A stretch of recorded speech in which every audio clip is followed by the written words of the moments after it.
It's no secret that Western AAA games overall tend to be seen as a mixed bag, especially in comparison to many Japanese titles. For every high-quality, polished, cinematic, blockbuster game, there is an equally rough counterpart awkwardly stumbling in its shadow. This, of course, leads to blame being placed on the usual scapegoats: oversaturation, predatory monetization practices, poor game design, bugs and glitches, an unoriginal story, questionable writing and acting performances, or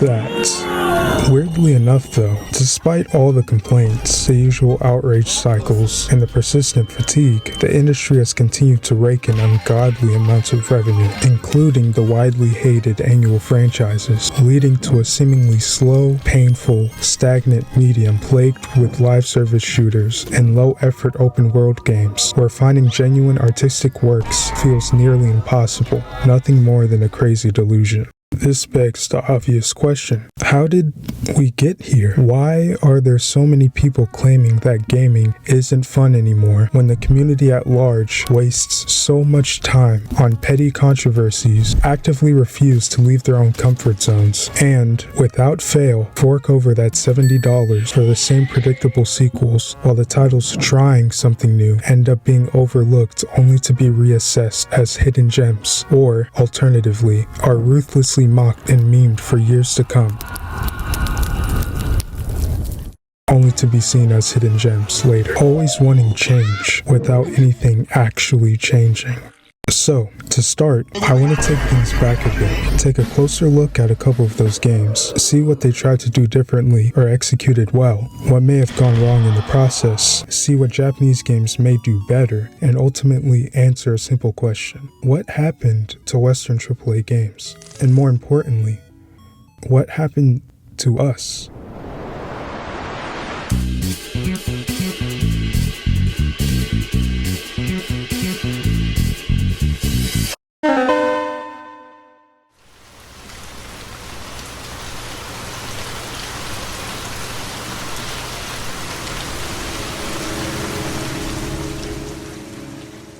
Released for the PlayStation 3 in 2010, Heavy Rain was one of the first major instances of a decision-based game, a narrative-heavy experience where your individual actions greatly influence the outcome of the story. For a video game that came out before cinematic games became the golden standard, it was quite ambitious for its time, following the tale and struggles of Ethan Mars and his desperate search for his second and only son, Sean, who was kidnapped by the mysterious origami killer following the loss of Ethan's firstborn son, Jason, while introducing separate characters with stories intersecting his own along the way, tackling themes such as trauma, loss, fatherhood, and grief. It was a brutal, raw, heartbreaking story that, despite its stiffness and rougher edges, leaves a deep, lasting impact. And surprisingly enough, it sold fairly well and was mostly received well at the time. Sadly though, for as much as the game did to push the medium forward, it's often only remembered as a huge walking meme.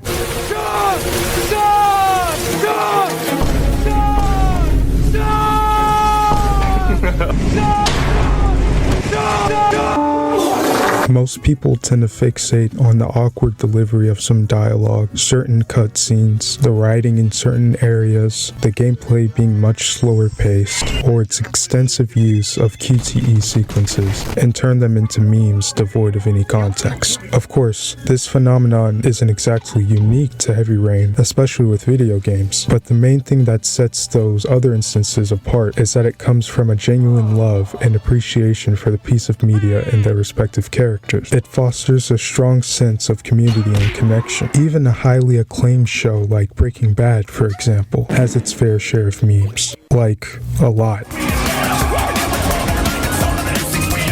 Lady, whatever you're selling, I ain't buying, yo. Well, my name is Skylar White, yo. Including the iconic scene from Ozymandias that have all endured long after the show's finale, despite how played out the memes have gotten. Overall though, the reputation of the show itself has remained intact. And I mean, rightfully so, the show is very well written. The memes directed at Heavy Rain, however, have only overshadowed what Quantic Dream tried to do and have tainted its legacy in the industry, obscuring its full potential. So, what about a more conventional game that tried to ease players into its more complex story?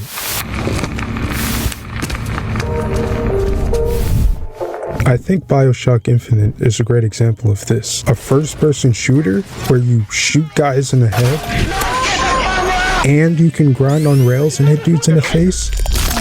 Goo goo gaga. I want. Much like Heavy Rain, it didn't stray away from tackling serious themes, although with Infinite it was on a much larger scale. It challenged systems and society, discrimination, American exceptionalism, race and class, religion, the works. And when the game was released in 2013, it performed very well, which is crazy to think about given how much pressure it had to succeed, being a sequel to a well-established IP, and especially because of how troubled its development was. Definitely deserved the praise it got. However, at its core, it's still a first-person shooter, with the usual gamey distractions to keep people engaged, which makes it hard for me to ignore the strong possibility that part of why people were more open to its story was because of its genre, first and foremost, not its premise or its story. Because, honestly, do you think BioShock Infinite would have been viewed the same without all the mindless shooting and skyhooks, as fun as it is, and if it was slower paced in the same way, say, Heavy Rain is? I don't really think so. At best, I feel it would have gained more of a niche audience, but nowhere near the mainstream success that BioShock Infinite got. All this really proves is that even the more ambitious Western titles still have to come wrapped in a conventional package, or else people will just refuse to play it. Most major titles coming out are either a shooter, an open world game, or a hybrid of the two. However, it seems Japanese games are completely unbound by these limitations. So what is it that they have that we don't have in our own games?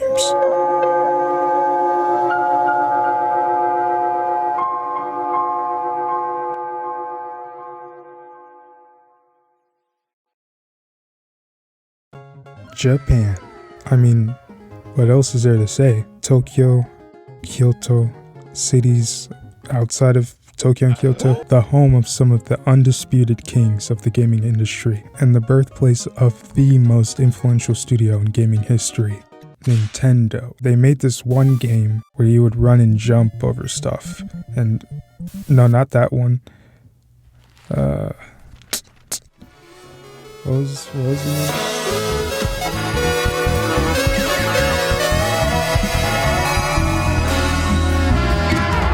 Come on, do I really need to introduce this guy? Mario practically defined gaming as we knew it for years, and with the NES, completely revitalized the industry following the video game market crash in the early 80s. There is literally no other character in gaming that has come anywhere close to the fame and longevity that he's had. Welcome to the new Mushroom Kingdom, new Super Mario Brothers. This only happens on Nintendo DS. Everyone in the past 30 plus years who plays games, even casually, started with some Mario game or Nintendo console in their youth. He's a plumber, wearing a red cap with overalls. It's genius. He's red just like the flag. Speaking of which, you know what else is red? To me, part of why the franchise has endured for so long is because of how open Nintendo's talent is when it comes to embracing new ideas and thinking outside of the box, even if they don't always stick the landing. Each mainline game carries its own unique quirks, its own aesthetic, its own musical identity, while also paying homage to its roots, building on ideas from previous titles and refining them. From the outset, you can see a major difference in design philosophy, one that has trickled down into the very fabric of the industry. There is a heavy emphasis on artistic intent, creative freedom, and craftsmanship. Games are not treated simply as products to sell, but as artistic projects, extensions of those who worked on the project and the years worth of blood, sweat, and tears they poured into it. Now, let's take these concepts to the extreme. Everything that lives is designed to end. We are perpetually trapped in a never-ending spiral of life and death. Is this a curse? Or some kind of punishment? I often think about the God who blessed us with this cryptic puzzle. and wonder if we'll ever have the chance to kill him.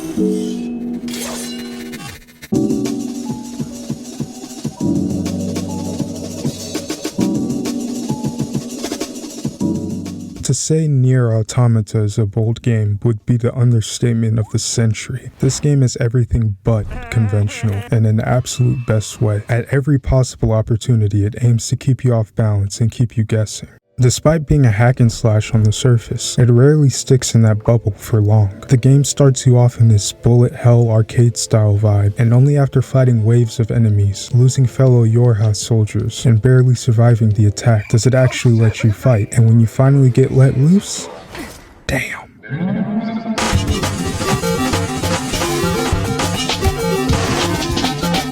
Next thing you know, you're doing this shit, and before you know it, you're looking at fucking text. What the f, dude? It shouldn't work, and yet somehow it still does. I don't know what this shit is, but give me 14 of them right now. Okay, to be fair, the combat does lose its wow factor after the first couple hours, and it gets pretty repetitive, even with new weapons, but I mean, it's still fun. Additionally, some parts of the levels, including some fights, are shown from a two-dimensional perspective, adding a level of contrast and character to the otherwise vast, barren landscapes you'll see throughout the game. The bunker at the start was a standout to me, with its chilled-out music perfectly mirroring its sleek, sterile interior, never demanding too much of your attention, just there. As you'd expect, the story is similarly complex and gray, with its main themes being centered around existence, purpose, and a surgical dissection of what humanity is and what it means. The game does an excellent job at reflecting aspects of the human experience through the androids and machines back to us in a way that feels so raw and unsettling to watch.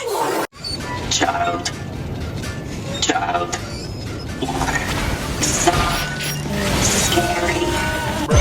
I don't even think uncanny is the best way to describe it. It's far weirder than that. The way normal human creations, like apartment buildings and roller coasters, are described to 2B and 9S as if they were lost relics, and seeing the machines awkwardly mimic human behavior and emotions like they just watched a YouTube tutorial. So yeah, this game is absolutely cracked. There's a lot more I could say about the game, the multiple endings and the crazy twist, but I think you should play it for yourself. You'll enjoy it. Now, as much as I've gushed about Japanese games over the past few minutes, they also aren't perfect, including this one. Nier Automata is still an awesome game all around, but I feel the game benefited greatly from being a spin-off of a mostly niche franchise that most Western audiences were unfamiliar with, thereby freeing them from the baggage that comes with appeasing a fandom of a larger franchise like Final Fantasy, which likely explains how they were able to make the more experimental concepts work. Furthermore, Nier, like many other Japanese games, tends to suffer from what I like to call, oh my god, why is this in a game, please take this out. Restrictions on when and where you can save your game, restrictions on when you can fast travel. Like, these aren't deal breakers per se, but they tend to sour the experience a little bit. This is where the line between subjectivity and objectivity starts to blur when it comes to mechanics and gameplay, what's seen as too different. And when you bring a large fanbase into this equation, it only exacerbates this problem, which leads me to my next point.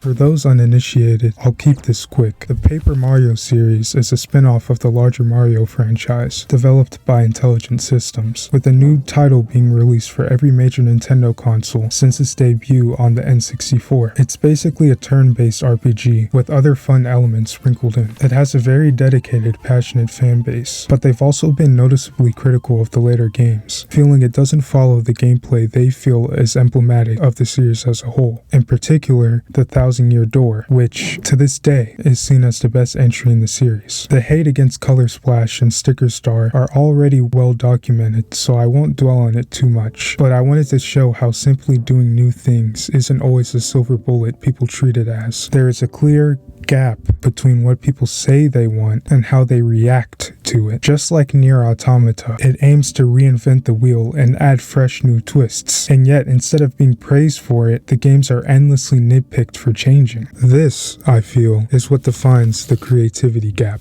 I've been careful not to mention it directly up to this point, because it's far more nebulous and subjective. It's not something you can easily measure or quantify. More or less, it's the perceived lack of meaningful change to a franchise or game in comparison to previous entries or similar franchises. It's rooted in reasons more personal to a fan or group rather than anything concrete, which is why expectations and backlash are applied so inconsistently. Western AAA games are heavily panned for changing too little, while Japanese AAA games are panned for changing too much. Some titles get criticized for one thing, others get a full pass. And no matter how hard you try to please everybody, someone is bound to be upset by it. So is it really entirely the game's fault?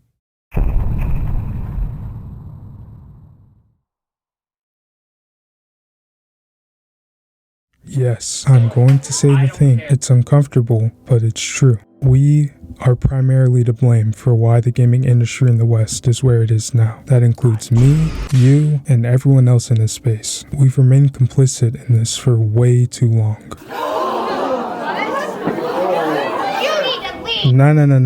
Don't play dumb. Don't blame the normies. This was long before they flooded in. We all know it was because of that damn horse armor. And I know what you're thinking. What about COD and live service slot? What about FIFA? They keep making the same game every year. They keep squeezing harder and harder with monetization, and the quality only gets worse. Yeah, because you keep buying, and by financially rewarding them for that behavior, they continue to do it. Every single year, they are the highest selling games by a mile and a half. They know most of the outrage online is just noise, and that people will ultimately cave and buy it, and they're proven right every time. Every time. Go look at any online game marketplace. They are consistently the lowest rated games while simultaneously being the fastest selling. But what other options do we have? COD may not be the only shooter, but Madden and FIFA are the only games of its kind. They're the only companies allowed to use player and team names of their respective leagues. And why is that the case? Because they didn't always have this monopoly. There was a time where many sports games competed directly with one another, which kept the pressure on to deliver high quality products because, in that case, there were things at stake. But once people got too cozy, 2K and EA used that as a chance to kill off the competition through exclusive deals, bringing us to the hellscape that exists today. And because people were already too comfortable and already spent a lot of money, they just grumbled and accepted it. No matter how you slice it, the people, the consumers, the gamers, directly or indirectly let it happen. What about indie games? Oh wow, original. Yeah, and you know why they're more creative and explore more ambitious ideas? Because they're given the freedom to explore said ideas without the burden of fan expectations or pressure from a major publisher, and oftentimes with very little to lose. You're not going to get that level of leeway with a typical AAA studio because of how shit-scared companies are of doing anything new and alienating average consumers and getting ratioed on Twitter and a massive PR disaster. Do you honestly think Ubisoft or Activision would have greenlit something like Cuphead, a cartoon-esque running gun based on early 20th century animation? Anybody who would have tried to pitch this would have been laughed out of the room and mocked on Twitter. Easy. The truth is, it wasn't just the companies that changed. We changed. Most of us stopped looking for new. We started to treat games more as products to consume, simply to cater to our comfort zones, not as experiences to enjoy and share with others. Companies saw the opportunity and simply followed the money. Why would they need to take a chance on ambitious ideas when they could make easy money off people buying the same safe bets every time? For far too long, we've let good enough erode our standards from what we should expect from these companies, lowering the bar so far down to where any slight deviation from what something should be is immediately met with vitriol, which really speaks to the duality of the gaming community. People will go absolutely insane over a narrative choice they personally didn't like and endlessly harass the people who worked on the game, write it off as a failure despite clear evidence to the contrary and continued interest in the game years later, while simultaneously acting helpless to combat microtransactions and botched releases haphazardly magically repackaged with overpriced DLC. It really makes you wonder, where do these people's priorities really lie? And like I mentioned before, massive fan bases make this problem even worse, and it's the main reason why I personally hate fandoms online. Obsessive, overzealous fans ruin everything. They're all inescapable and often drown out the genuinely talented of the bunch, or the reasonable folks who end up being thrown in the same pile. Not to say just being a fan of something is inherently bad. It isn't. It's the toxic aspects of the culture, amplified by extreme fans in the loud minority in online circles, that's my issue. Remember Sammy, the classic Sonic fan? This is what I think of Call of Duty. This is what I think. What will you learn? What will you learn? That your actions have consequences. You guys! The memes around him were so ubiquitous and overdone, he practically became a shorthand for Sonic fans as a collective, leading to the whole community being seen as a huge joke, which especially bothered me being a Sonic fan myself growing up. I felt as though I couldn't even share my interests openly because of how much people mocked the community as a whole, as if constantly feeling like I was in the shadow of Mario fans wasn't bad enough. This is what's wrong with the Western AAA gaming industry. Not just the companies, the greedy practices, and the churning of slop. It's the lack of accountability among the people, the fans, the unwillingness to change both their behavior and the games they play and support, and directly feeding into the exploitative system they claim to despise. It all starts with us. Nothing changes unless we decide to change. Oh, you thought I was done? We fucking got him. It's time to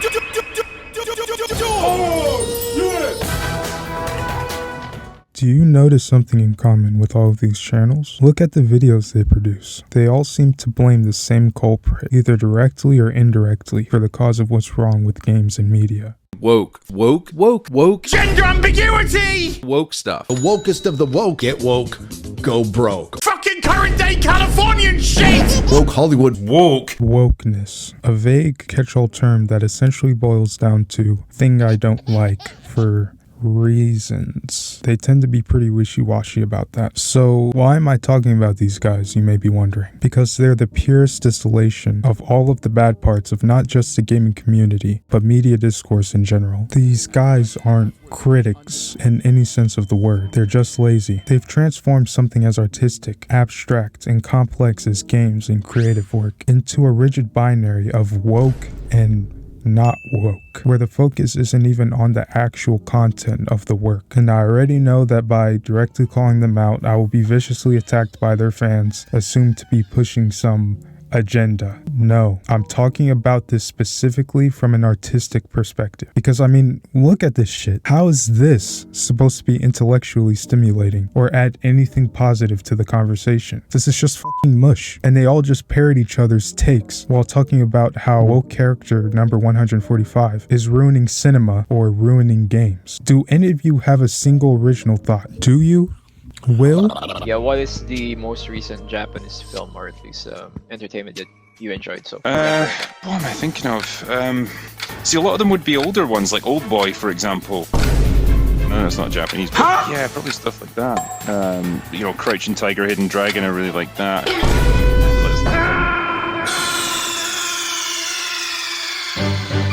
Snake, are you okay?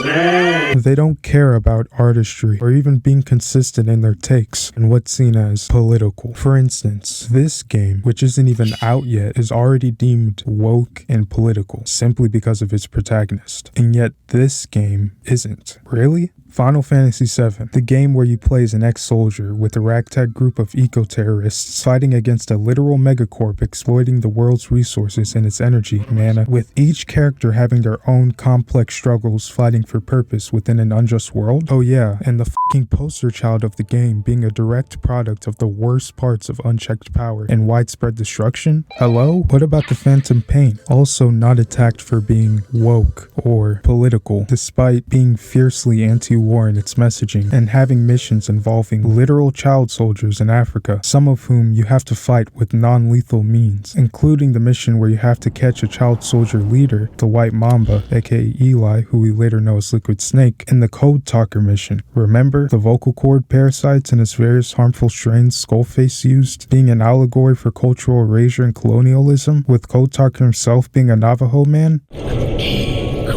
them his ethnic cleansers. Ethnic cleansers? That's what Skullface is after. Boss, he's gonna wipe every language besides English off the face of the earth. Ironic, isn't it? They gave us language, and now they take it away. It is thanks to them that man first learned to speak. But now, the hands of the clock turn back.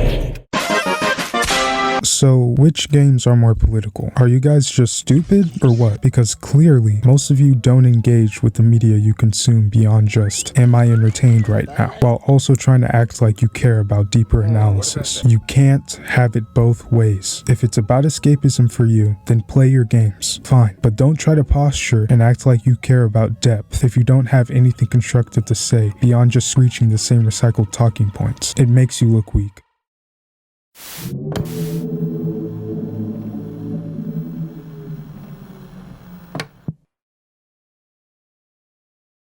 Been a wild ride, huh? Feels crazy that it's coming to an end, but alas, such is life. I know that, considering how critical I've been of the community up to now, it may have led many people to believe I'm just some contrarian looking to score points. I'm only this critical because I care very, very deeply about games and the games industry. Gaming is, and always has been, such a big part of my life, and it pains me to see the thing I love being twisted and misused for bullshit and clicks by literal idiots, and seeing people's misplaced anger being spread far and wide in online circles, turning this space into a cesspool of toxicity. I don't want games, in the West or otherwise, to fail. I want them to continue to evolve, especially because there's still so many great games out there to play, and even more coming. For those disillusioned with the current state of AAA games in the West, I want to tell you directly, there's still hope. It's not all bad, and it doesn't have to be. I know, you yearn for the past where you felt games were at their peak and you felt happiest. I get it. Nostalgia's a hell of a drug, but it's also that same yearning for the past and unwillingness to let it go that's holding all of us back. You need to get out of these echo chambers. Stop rewarding greedy behavior and blaming wokeness. Stop giving your money to these idiots, and you gotta get off the COD and AC. I know.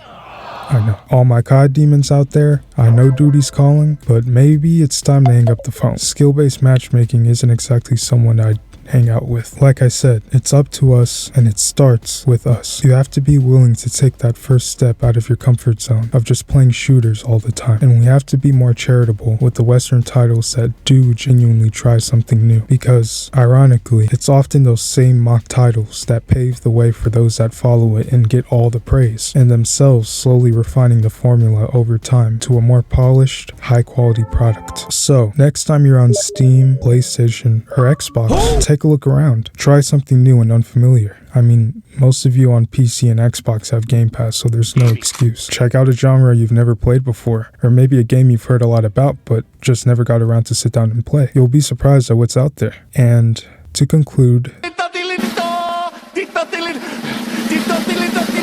fuck the critical drinker.